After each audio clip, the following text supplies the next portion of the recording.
Imagine un instant que l'univers place quelqu'un sur ton chemin. Quelqu'un que tu n'attendais pas. Quelqu'un qui réveille des émotions que tu croyais endormies. Quelqu'un qui semble reconnu par une part de toi plus ancienne que ta mémoire.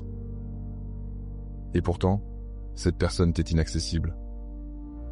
Tu te demandes alors, pourquoi l'univers t'enverrait-il un amour qui ne peut pas exister? Pourquoi te faire goûter une connexion qui semble née d'un autre plan juste pour te la retirer? Si tu as déjà ressenti ça, tu n'es pas fou. Tu es simplement en train de vivre l'une des expériences les plus profondes de la psychologie jungienne. Carl Jung disait que l'inconscient ne fait rien par hasard. Que tout ce qui surgit dans ta vie, surtout ce qui te bouleverse, est chargé d'un sens que ta conscience n'a pas encore appris à voir. Un amour impossible n'est pas une erreur du destin, c'est un message.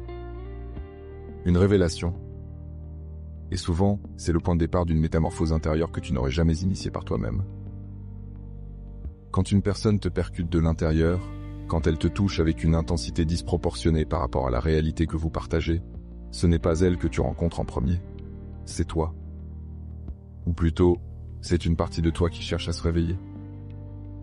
Ce que Jung appelait l'anima ou l'animus, une figure intérieure, qui porte tes désirs les plus enfouis, tes blessures les plus anciennes, et tes possibilités les plus inexplorées. L'amour impossible apparaît souvent lorsque cette figure intérieure projette son éclat sur une personne réelle.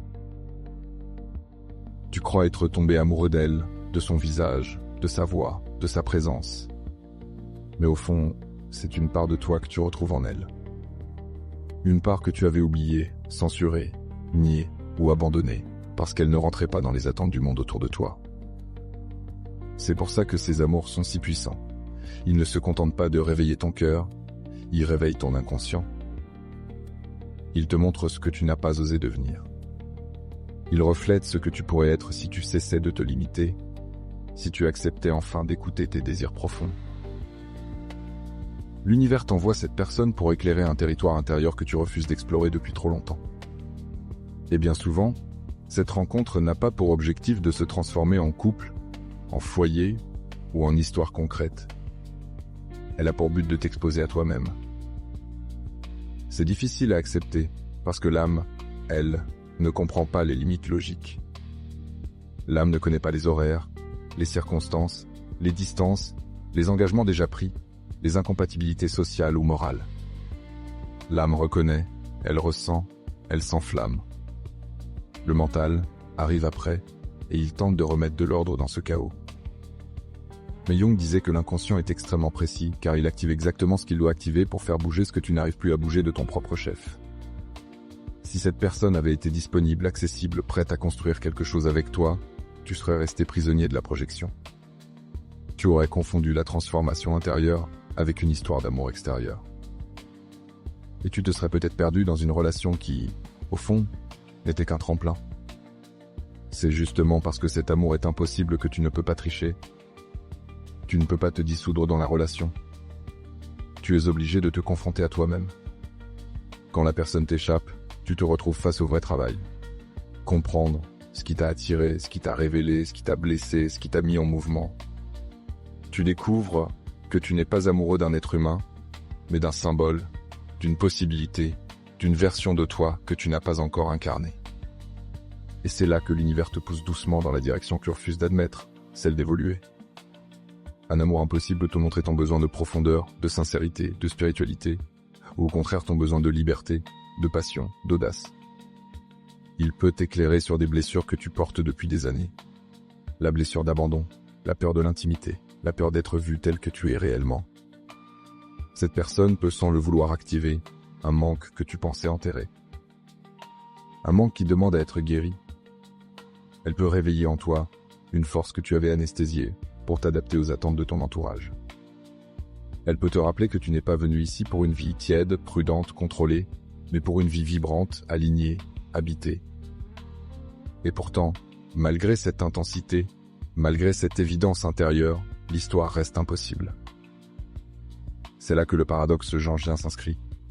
L'univers te donne la rencontre, mais il retient l'union. Pourquoi ? Parce que la rencontre est la leçon.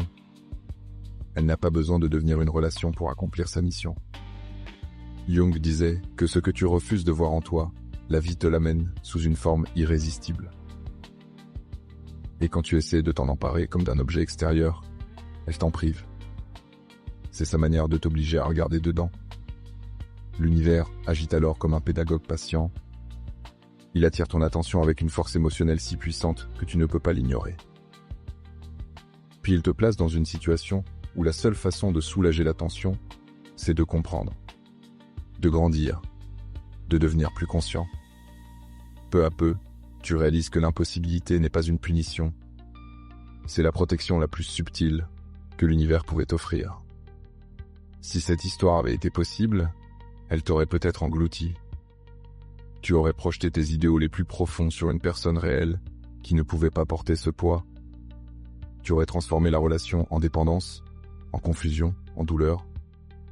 Tu aurais confondu la quête intérieure avec une fusion extérieure. L'univers te protège donc de ce risque en t'offrant une distance qui, bien que difficile, te permet de rester lucide. Cette distance préserve la valeur symbolique de la rencontre. Elle te permet de travailler sur toi, pas de te perdre dans un autre. Ce qui est fascinant, c'est que Jung disait aussi que l'amour impossible n'est pas une impasse. C'est une porte vers un changement profond dans la manière dont tu aimes, dans la manière dont tu te perçois, dans la manière dont tu vis.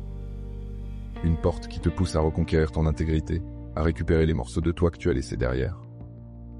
Cette rencontre impossible ne t'invite pas à attendre ou à espérer un miracle romantique.